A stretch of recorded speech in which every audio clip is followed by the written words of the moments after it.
salaamaaleykum Macky naa def naka yitte yi mbaa yaa ngi ci jàmm naka Mariem num def ane Amadou yéen ñëpp yéen a ngi ci jàmm Macky man de damay bëgg am jaaxle walla Asim damay bëgg am jaaxle ci réew mi ak ni nga ko yore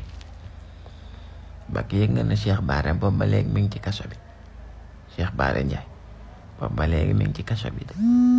te kenn xamul luñ koy toppe li ngeen ñu wax lu ngeen koy toppe ngeen fàttali ñu ko vocal leen ñu li ngeen koy toppe yéen nit ñu mën a comprendre Macky s'il vous plaît laay Macky Sall wallaay Asim moo xorom woy ma Macky yëg nga ne sëñ Muntaxa yónni na fa sëñ Abdou Samad ñu ne ko doo gis Cheikh Bara da ngeen a bañ yéen a bañ wala yow yaa bañ wala kan moo bañ Macky doo ñu wax kan moo lànk ne sëñ Abdou Samad du gis Cheikh Bara s'il vous plaît ay réew mi Sénégal gi réew la démocratie des morit na woy ma Macky waaye yow soxna Cheikh Bara gi ngeen si tere mu gis Cheikh Bara lu tax ak avocat bi daa am Cheikh Bara lu ko daal ba kenn mën koo gis fii ne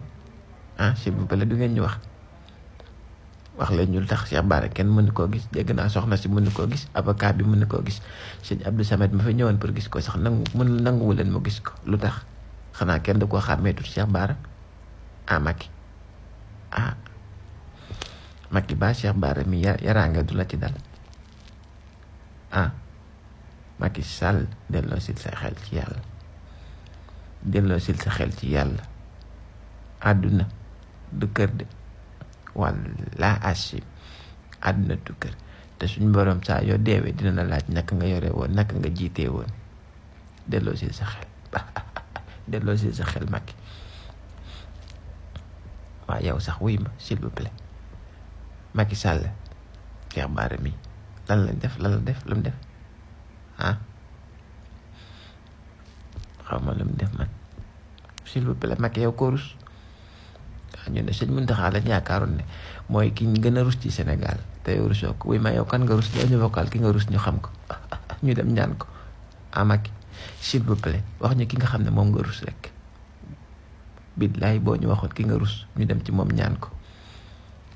wax ñu ki nga rus yow itam Macky Sall nuyu ma Mariem dégg nga merci